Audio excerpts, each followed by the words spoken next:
ब्रह्ममुरारिसुरार्चितलिङ्गं निर्मलभासितशोभितलिङ्गम् जन्मज दुःखविनाशकलिङ्गं तत्प्रणमामि सदा शिवलिङ्गम्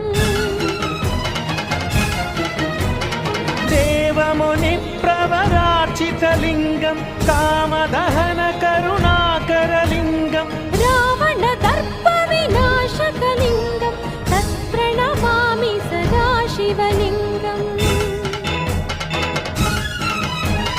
सर्वसुगन्धसुलेपितलिङ्गं बुद्धिविवर्धनकारणलिङ्गम्